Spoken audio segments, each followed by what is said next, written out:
RS football ഫാമിന്റെ പുതിയ വീഡിയോയിലേക്ക് എല്ലാ മാന്യപ്രേക്ഷകർക്കും സ്വാഗതം. നമ്മൾ ഇന്ന് സംസാരിക്കാൻ പോകുന്ന ഇന്നലെ രാത്രി നടന്ന വേൾഡ് കപ്പിലെ രണ്ട് കിടിലൻ മത്സരങ്ങളെ കുറിച്ചാണ്. ഒന്ന് ഈ ഗ്രൂപ്പിലെ ജർമ്മനി വിസസ് കൊറസാവോ മത്സരത്തെ കുറിച്ചും, രണ്ട് എഫ് ഗ്രൂപ്പിലെ നെതർലാൻഡ് വിസസ് ജപ്പാൻ തീപ്പാറിയ പോരാട്ടത്തെ കുറിച്ചാണ് നമ്മൾ സംസാരിക്കാൻ പോകുന്നത്.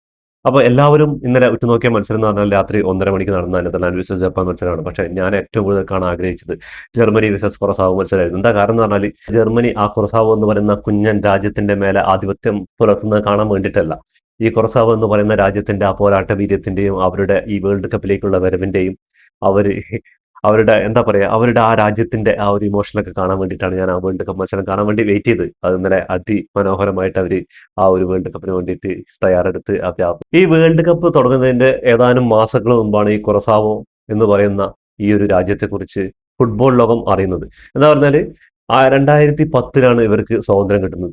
ആകെ 15 വർഷമായിട്ടുള്ള ഫിഫയിൽ അംഗത്വം 154 റാങ്കൊക്കെയാണ്. ഇപ്പൊ അവര് 84 സ്ഥാനത്താണ് ഉള്ളത് എന്നുള്ള നെതർലാൻഡിന്റെ കോളനിയിൽ നിന്ന് അവര് സ്വാതന്ത്ര്യം കിട്ടിയ ടീമാണ്. അപ്പോ ഈ കുറസാവോ എന്ന് പറയുന്ന രാജ്യത്തിൽ ഇന്നലെ ഫുട്ബോൾ കളിച്ച ഒരു പ്ലെയർ പോലും കുറസാവോയിൽ ജനിച്ചിട്ടില്ല എന്നുള്ള കാര്യം. എന്താ പറയുക, 2010 അവർ രൂപീകരിച്ചിട്ടുള്ളൂ.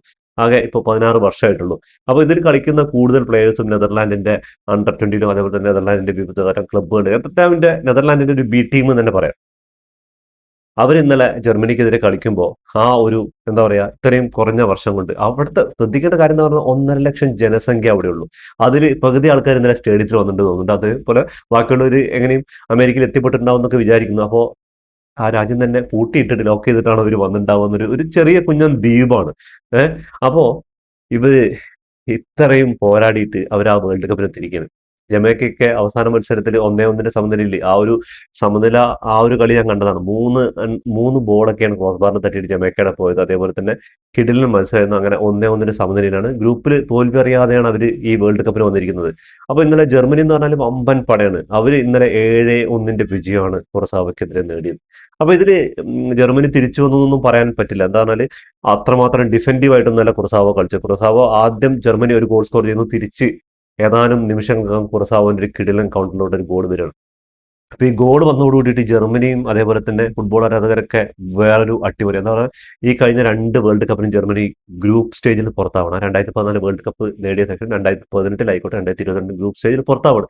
അപ്പൊ അതേപോലെ ഒരു അട്ടിമറിക്ക് വേണ്ടി കാത്തിരിക്കുകയാണോ എന്ന് ഞങ്ങളുടെ ഫുട്ബോൾ ആരാധകരൊക്കെ കാത്തിരിക്കുകയായിരുന്നു. അപ്പോഴാണ് ജർമ്മനിക്കും അതൊന്നും മണത്തു തോന്നുന്നു. ജർമ്മൻ ടീമും ഉണർന്ന് കളിക്കാൻ തുടങ്ങി. എമ്മാതിരി അറ്റാക്കുകളാണ് മൂസിയാലിയും അതുപോലെ തന്നെ ഷൈനിയും അതേപോലെ തന്നെ എന്താ പറയാ കിഡിലൻ കിഡിലൻ അറ്റാക്ക്, ബ്രിക്സിന്റെ ഒക്കെ ഒരു സൈഡിൽ നിന്നുള്ള അറ്റാക്കുകൾ, അതേപോലെ തന്നെ ഹവേർട്സ്, എല്ലാവരും കിഡിലായിട്ട് കളിച്ചപ്പോൾ അവർ 7-1 വിജയം. ഹാഫ് ടൈമിന് പോകുമ്പോൾ തന്നെ ഒരു പെനാൾട്ടിയും അതേപോലെ തന്നെ 3-1 ഒക്കെ ലീഡിലാണ് പോകുന്നത്. പിന്നെ എക്സ്ട്രാ ടൈമും അതേപോലെ തന്നെ സെക്കൻഡ് ഹാഫിൽ 7-1. അപ്പോ 7-1 വിജയിച്ചു ജർമ്മനി. കുറസാവോ 7-1 പരാജയപ്പെട്ടു. കുറുസാവയെ സംബന്ധിച്ചിടത്തോളം ഈ ഒരു വേൾഡ് കപ്പിൽ അവർ ആ ഒരു കിക്ക് ഓഫ് ചെയ്യുന്നതന്നെ അവർക്ക് അഭിമാനകരമാണ്. അതും ജർമ്മനിയെ പോലെ ടീമിനെതിരെ ഒരു ഗോൾ സ്കോർ ചെയ്തു. ജർമ്മനി 7 ഗോൾ സ്കോർ ചെയ്യുന്നതിന് തുല്യമാണ് ആ ഒരൊറ്റ ഗോൾ. എന്താ കാരണം എന്ന് പറഞ്ഞാൽ ആ ഒരു ടീമിന്റെ റാങ്കും അതേപോലെ തന്നെ അവർ ആദ്യമായിട്ട് വേൾഡ് കപ്പ് കളിക്കാൻ വരുന്നത്. ജർമ്മനിയൊക്കെ എന്ന് പറഞ്ഞാൽ അവര് ഇത് നമുക്ക് കുറുസാവന്റെ കളി നോക്കി കഴിഞ്ഞാൽ തന്നെ അവർക്ക് കുറച്ച് പരിചയസമ്പന്നത, അതേപോലെ തന്നെ ഇന്നലെ എന്തായിരുന്നു ചെയ്യേണ്ടതെന്ന് പറഞ്ഞാൽ ജർമ്മനിയെ നന്നായിട്ട് ഡിഫെൻഡ് ചെയ്യണമായിരുന്നു കുറച്ചുകൂടെ ബെറ്റർ ആയിട്ട്. എന്താ കാരണം എന്ന് പറഞ്ഞാൽ ഈ ഗ്രൂപ്പ് മറ്റുള്ള ടീമുകളായിട്ട് വിജയിക്കുക, സമനിലയൊക്കെ നേടാൻ പറ്റിയിട്ട് 3-ാം സ്ഥാനക്കാരെങ്കിലും അടുത്ത റൗണ്ടിൽ കയറാൻ പറ്റിയായിരുന്നെങ്കിൽ എന്ന് കുറസോവയ്ക്ക് ഇനി ചിന്തിക്കാനുള്ള ടൈമില്ല. എന്താ പറയുക, 7 ഗോളിന്റെ പരാജയം. ഇനി ഈ ഗോൾ ശരാശരിയൊക്കെ മറന്നു കളഞ്ഞ് ബെസ്റ്റ് 3 ആയിട്ട് അടുത്ത റൗണ്ടിലേക്ക് കയറാന്ന് പറഞ്ഞാൽ അത് സാധിക്കാത്ത പരിപാടി തന്നെയാണ്. അപ്പോ എന്തായാലും ജർമ്മനി 7-1 വിജയിച്ചു. കുറസാവോ പരാജയപ്പെടുകയും ചെയ്തിട്ടുണ്ട്. അപ്പോ കുറസാവയ്ക്കല്ല അത് കൊണ്ടത്. ജർമ്മനിയുടെ 7-1 ഗോൾ കൊണ്ടത് ശരിക്കും ബ്രസീൽ ഫാൻസിനാണ്. എന്താ കാരണം എന്ന് പറഞ്ഞാല് മറക്കില്ലല്ലോ, ആ ഒരു നെസ്റ്റോൾജിയ അവിടെ കിടക്കുന്നുണ്ടുള്ള കാര്യമാണ്. അപ്പോൾ ഇന്നലെ സോഷ്യൽ മീഡിയയിൽ മൊത്തം ട്രോളുകൾ മൊത്തം വാരിക്കൂട്ടിയത് ബ്രസീൽ ഫാൻസ് ആണ്. അപ്പോൾ ഈ 6 ഗോളും 5 ഗോളൊക്കെ ആയപ്പോ ഇവര് പ്രാർത്ഥിച്ചിട്ടുണ്ടായി 7-1 ആവരുത്, നിലയും കുറച്ച് ഒരു ഗോളെങ്കിലും തിരിച്ചടിക്കണം എന്ന്. പക്ഷെ 10 ഗോളും അടിക്കേണ്ട ചാൻസ് ഉണ്ടായിരുന്നു. പക്ഷെ 7 അങ്ങോട്ട് നിർത്തി അവര് ജർമ്മനി. അങ്ങനെ 8ന്റെ പണിവായി ചെയ്യിക്കുന്ന ബ്രസീൽ ഫാൻസ് എന്നുള്ള കാര്യത്തിൽ ശ്രമിച്ചത്. സോഷ്യൽ മീഡിയ മൊത്തം എന്നതാ കുറച്ച് കാര്യം അല്ലെ, ജർമ്മനി 7 ഗോൾ ജയിച്ച ഒന്നല്ല വിഷയം. സോഷ്യൽ മീഡിയ മൊത്തം സെവനപ്പിന്റെ കഥയാണ് ഇങ്ങനെ പറന്ന് നടക്കുന്നത്. ഇനി ജർമ്മനിയിലേക്ക് വരാം. ജർമ്മനി 7-1 ജയിച്ചെന്നുള്ള കാര്യമൊക്കെ ശരിയാണ്. അവര് ഒരു ഗോളിന് നിൽക്കുമ്പോൾ തന്നെ തിരിച്ചൊരു ഗോൾ വാങ്ങിക്കാൻ കുറസാവോ പറയുന്ന ഒരു കുഞ്ഞൻ രാജ്യത്തിനോട് അങ്ങനെ 1-1 സമനില മണത്തോടുകൂടി ജർമ്മനി ഉണർന്ന് കളിക്കുകയും അവർ 7-1 വിജയിച്ചു. പക്ഷേ ഈ ഒരു വിജയം കൊണ്ട് ജർമ്മനി തിരിച്ചു വന്നൊന്നും പറയാൻ പറ്റില്ല. പക്ഷേ കളിയിലൊക്കെ ഭയങ്കര പഴയ ആ ഒരു ജർമ്മനിയുടെ ഇതും കാര്യങ്ങളും കാണുന്നുണ്ട്. എന്താ പറയുക, കുറസാവോ അത്രമാത്രം ഡിഫെൻസീവ് ആയിട്ടൊന്നും കളിച്ചിട്ടില്ല. അവർ കിട്ടുന്ന ചാൻസുകളൊക്കെ കൗണ്ടറും അവരുടെ കുറെ പോരായ്മകളും ആ ഒരു പരിചയസമ്പന്നതയും വേൾഡ് കപ്പിൽ പരിചയസമ്പന്നതയും കാര്യങ്ങളൊക്കെ അവരുടെ ഭാവിച്ചിട്ടുണ്ടെന്ന കാര്യത്തിൽ കറക്റ്റാണ്. അത് നമുക്ക് പറയാതിരിക്കാൻ വയ്യ. അവർക്ക് കുറച്ചുകൂടെ ഉണർന്ന് കളിക്കാനും അതേപോലെ തന്നെ അവരുടെ ഒരു ശൈലിയും ജർമ്മനിയുടെ ശൈലിയായിട്ട് ഭയങ്കര വ്യത്യാസമുണ്ട്. അപ്പോൾ അതൊക്കെ നോക്കുമ്പോൾ ജർമ്മനി ഇന്നലത്തെ കളി നല്ലപോലെ കളിച്ചിട്ടുണ്ട്. പക്ഷേ ഇനിയുള്ള മത്സരങ്ങളിൽ നല്ല ടീമുകളായിട്ട് വരുമ്പോഴേ ജർമ്മനിയുടെ പഴയ ജർമ്മനിയിലേക്ക് തിരിച്ചെത്തുമെന്ന് പറയാൻ പറ്റുള്ളൂ. അങ്ങനെ അടുത്ത റൗണ്ടിലേക്ക് ഗംഭീരമായിട്ട് കയറാനുള്ള ഈ ചാമ്പ്യന്മാരായിട്ട് തന്നെ കയറാനുള്ള ഒരു ഇതിലാണ് ജർമ്മനി നിൽക്കുന്നത്. അപ്പോൾ ഈ കുറുസാവയുടെ കാര്യം പറഞ്ഞപ്പോൾ ഒരു ആൾ പോലും അവിടെ ജനിച്ചിട്ടില്ല എന്നുള്ള കാര്യം ഒക്കെ ഓക്കെയാണ്. അത് പറഞ്ഞാൽ 2010 രൂപീകരിച്ചത്. പക്ഷേ മൊറോക്കോ എന്ന് പറയുന്ന ഒരു ടീം ഇന്നലെ അല്ല മിനിഞ്ഞാന്ന് ബ്രസീലായിട്ട് കളിച്ചിട്ടുണ്ടായിരുന്നു. ഇവരുടെ 69-ാം മിനിറ്റിൽ അങ്ങനെ ഒരു സബ്സ്റ്റിറ്റ്യൂട്ട് നടന്നിട്ടുണ്ട്. ആ സബ്സ്റ്റിറ്റ്യൂട്ട് നടന്നതോട് കൂടിയിട്ട് ആ പ്ലേയിങ് ലെവലിൽ കളിച്ച 11 പേരും പല പല രാജ്യങ്ങൾ മൊറോക്കോയിൽ ജനിക്കാത്ത എല്ലാ പ്ലെയറും അതിൽ 11 പ്ലെയറും മൊറോക്കോയിൽ ജനിക്കാത്ത ആൾക്കാർ. ഫ്രാൻസിലും അതേപോലെ തന്നെ പോർച്ചുഗലിലും അതേപോലെ തന്നെ സ്പെയിനിലൊക്കെ ജനിച്ച ആൾക്കാരാണ് അവർ 11 പേരും കളിച്ചത്. ഇതേപോലെ വിവിധ രാജ്യങ്ങളിലും ഉണ്ട്. പക്ഷേ ഒരു 11 മൊത്തമായിട്ട് കളിക്കുന്നത് അങ്ങനത്തുള്ള അത്ഭുതകരമായ കാര്യങ്ങളൊക്കെ ഈ വേൾഡ് കപ്പ് നടന്നുകൊണ്ടിരിക്കുന്നുണ്ട്. ഫ്രാൻസിലും അതേപോലെ പല രാജ്യങ്ങളിലുണ്ട്. അപ്പോ ഇനി എന്നാണ് ഇത്രയും കോടി ജനസംഖ്യയുള്ള ഇന്ത്യ ഒരു വേൾഡ് കപ്പിൽ എത്താന്നുള്ളത് ഒരു ഇന്ത്യക്കാരൻ എന്നല്ല ഞാനും ആഗ്രഹിച്ച് കാത്തിരിക്കുകയാണ്. അത് ഓരോ വേൾഡ് കപ്പ് കഴിയും തോറും ഇങ്ങനെ കാത്തിരിപ്പിന്റെ നീളം കൂടിക്കൊണ്ടിരിക്കുക. കാരണം നമ്മുടെ നാട്ടിൽ ഈ ഫുട്ബോളും കായികത്തിനും തന്നെ ക്രിക്കറ്റിന് അവിടെ ഒരുപാട് ഫാന്റസിയും കാര്യങ്ങളൊക്കെ കിട്ടുന്നുണ്ട്. അവർക്ക് അതിൻ്റെതായ ഇതൊക്കെ കിട്ടുന്നുണ്ട്. പക്ഷേ ഫുട്ബോളിന് എന്നാണ് എന്താ പറഞ്ഞാൽ മെയിൻലി നോക്കിക്കഴിഞ്ഞാൽ കൊൽക്കത്ത, കേരളം, പിന്നെ മുംബൈ, ഇങ്ങനെ ഒരു 3-4 സംസ്ഥാനങ്ങളിൽ ഒതുങ്ങിയിരിക്കുകയാണ് ഫുട്ബോൾ. പിന്നെ ഗോവ, അങ്ങനെ കുറച്ച് ഭാഗങ്ങളിലൊക്കെ ഉണ്ട് ഫുട്ബോൾ. പക്ഷെ എന്നായിരിക്കും ആ ഒരു കാത്തിരിപ്പ് ഇനിയും നീണ്ടുകൊണ്ടിരിക്കുന്നുള്ള കാര്യം സംശയമില്ല. അതേപോലെ തന്നെ 4-5 ഇന്ത്യൻ വംശജരായിട്ടുള്ള അങ്ങനെ ഓസ്ട്രേലിയക്ക് വേണ്ടിയിട്ടും ഒരു ഇന്ത്യൻ വംശജൻ കളിച്ചു. അവര് വേൾഡ് കപ്പിന്റെ മൈതാനത്ത്. ഇനിയും 2ഓളം പ്ലേയേഴ്സ് കളിക്കാനുണ്ട്. ഖത്തറിന് വേണ്ടിയിട്ട് നമ്മുടെ മലയാളി തന്നെ കളിക്കാൻ മലയാളികൾക്ക് അഭിമാനമാണ്. അപ്പോൾ കാത്തിരിക്കാൻ ഇനി ഒരുപാട്. ഇനി അടുത്ത മത്സരത്തിൽ കഴിഞ്ഞാൽ നെതർലാൻഡ് വിസസ് ജപ്പാൻ മത്സരമായിരുന്നു. എല്ലാവരും ജപ്പാനെ അണ്ടർ എസ്റ്റിമേറ്റ് ചെയ്യാന്ന് പറഞ്ഞാൽ അവർക്ക് അവരുടെ കളി രീതികൾ പറഞ്ഞാൽ അവരുടെ വ്യത്യസ്തമാണ്. ഫുട്ബോളിൽ നിന്നെല്ലാം വ്യത്യസ്തമായ ഒരു കളി രീതി എന്ന് പറഞ്ഞാൽ അങ്ങനത്തെ കാര്യങ്ങളാണ്. എന്താ പറഞ്ഞാൽ ഒരു ഗ്രൗണ്ടിലായിക്കോട്ടെ, അതുപോലെ തന്നെ കാണികളുടെ ഭാഗത്തായിക്കോട്ടെ, അതുപോലെ തന്നെ കോച്ച്, എല്ലാവരും തന്നെ വെറൈറ്റിയാണ്. ഇന്നലെ കളി തുടങ്ങിയ ആദ്യ ഗോള് ബാൻടാക്കിലൂടെ നെതർലാൻഡാണ് നേടുന്നത്. പിന്നെ ജപ്പാന്റെ തിരിച്ചുവരവാണ്.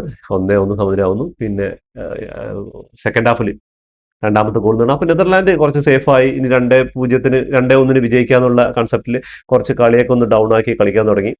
പക്ഷെ ജപ്പാനാണെന്ന് പല കുറി ഇതിനു മുമ്പ് അവർ തെളിയിച്ചാണ്. അങ്ങനെ ജപ്പാന് 2-2 സമനിലയിൽ ഒരു കിടിലൻ മത്സരം തന്നെ പറയാം. എമ്മാതിരി അറ്റാക്കിങ്ങും അതേപോലെ തന്നെ എമ്മാതിരി ഡിഫൻസും കാര്യങ്ങളൊക്കെയാണ് ജപ്പാന്റെ ഭാഗത്തുനിന്ന്. അതേപോലെ തന്നെ സുസുക്കി എന്ന് പറയുന്ന ഗോൾ കീപ്പർ ജപ്പാൻകാരനാണ് ചോദിച്ചാൽ ആള് അമേരിക്കൻ ആൻഡ് ജപ്പാനീസ് ദമ്പതികളുടെ മകനാണ്. ജനിച്ചത് അമേരിക്കയിലാണ്, പക്ഷെ കളിക്കുന്നത് ജപ്പാന് വേണ്ടിയിട്ടാണ്. കിടിലൻ ഫസ്റ്റ് ഹാഫിൽ തന്നെ നെതർലാൻഡിന്റെ ആ സ്ട്രൈക്കറുടെ 3 ഹാട്രിക് ചാൻസുകളാണ് ചങ്ങായി തടുത്തു മാറ്റിയത്. അതിൽ 2 ഉറച്ച ഗോളുകളാന്ന് തന്നെ പറയാം. അപ്പോ ജപ്പാനെ നിസ്സാരക്കാരായിട്ട് സെക്കൻഡ് ഹാഫിൽ ഒന്ന് സ്ലോ ആയി നെതർലാൻഡ് ഫസ്റ്റ് ഹാഫിലൊക്കെ കിടിലൻ കളി കളിച്ചപ്പോൾ സെക്കൻഡ് ഹാഫിൽ അറ്റാക്കിങ്ങിൽ എന്താ പറഞ്ഞാൽ നെതർലാൻഡിന് ബോൾ കൊടുക്കാതെ അങ്ങനെ ജപ്പാന്റെ ഒരു എന്താ പറയാ ഒരു കൗണ്ടറും അതേപോലെ തന്നെ ആ ഒരു ഫുള്ളായിട്ട് കൺട്രോൾ ചെയ്ത് ജപ്പാനായിരുന്നു അവസാനത്തെ ഒരു 25 മിനിറ്റ്.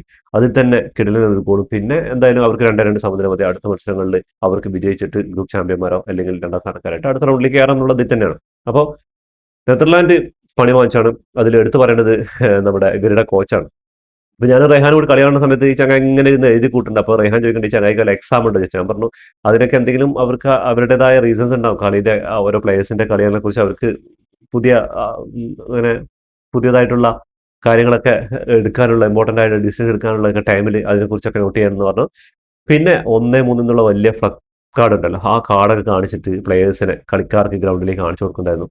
അപ്പൊ അതിൽ നിന്നൊക്കെ പെട്ടെന്ന് ടീം എന്താ പറയാ ടീമിന്റെ പെട്ടെന്ന് ഒരു മാറ്റം കാണുന്നു. അതുവരെ കളിച്ചൊരു ഇതല്ല, ഗിയർ മാറ്റുമ്പോഴേക്കും ഏകദേശം നെതർലാൻഡ് ക്ഷീണിതരായി ഡൗൺ ആയിട്ടുണ്ടായിരുന്നു. നെതർലാൻഡ് പിന്നെ ചിത്രത്തിലില്ല. അവസാനത്തെ ഒരു 20 മിനിറ്റ് പറഞ്ഞാൽ ജപ്പാന്റെ കളി തന്നെയായിരുന്നു. അങ്ങനെ അങ്ങനെ ജപ്പാൻ 2-2 സമനിലയിൽ അവര് വരവറിയിച്ചിരിക്കുന്നു വേൾഡ് കപ്പിൽ. അതൊക്കെ കഴിഞ്ഞു, കളി കഴിഞ്ഞു. ആ കോച്ചും അതേപോലെ തന്നെ അവർക്ക് വേണ്ട നിർദ്ദേശങ്ങളൊക്കെ കൊടുത്തു. അതിനുശേഷം അത് കഴിഞ്ഞ എല്ലാ വേൾഡ് കപ്പിലും ഉണ്ടാവണം. ജപ്പാന് അവര് കളി കഴിഞ്ഞ് സ്റ്റേഡിയം വിടുന്ന സമയത്ത് അവിടെയുള്ള ഫുള്ള് കച്ചറകൾ വാരിയെടുത്ത് അതിൽ ഒരു വീഡിയോ കണ്ടതാണ്. ആ പോപ്കോൺ നിലത്ത് വീണ് കിടക്കുന്നവരെ അത് പൊറുക്കി എടുത്തിട്ട് ആ ഒരു ബോക്സിലാക്കിയിട്ടാണ് അവർ കളം വിട്ടത്. അപ്പോൾ അവര് ഗ്രൗണ്ടിലായിക്കോട്ടെ, അതേപോലെ തന്നെ മനസ്സിലായിക്കോട്ടെ, മനസ്സും ഗ്രൗണ്ടും കളിയും ഒക്കെ കീഴടക്കിയിട്ടാണ് ജപ്പാൻകാർ പോകാറുള്ളൂ. അത് അവരുടെ ഒരു ജീവിതത്തിന്റെ ഭാഗമാണ്. അപ്പോൾ ഇതോടുകൂടി ഈ വീഡിയോ അവസാനിക്കുന്നു. ഫുട്ബോൾ ലോകത്തെ പുതിയ വിശേഷങ്ങളുമായി വീണ്ടും കാണാം. ഈ വീഡിയോ ഇഷ്ടപ്പെട്ടാൽ ലൈക്ക് ചെയ്യുക, ഷെയർ ചെയ്യുക, സബ്സ്ക്രൈബ് ചെയ്യുക.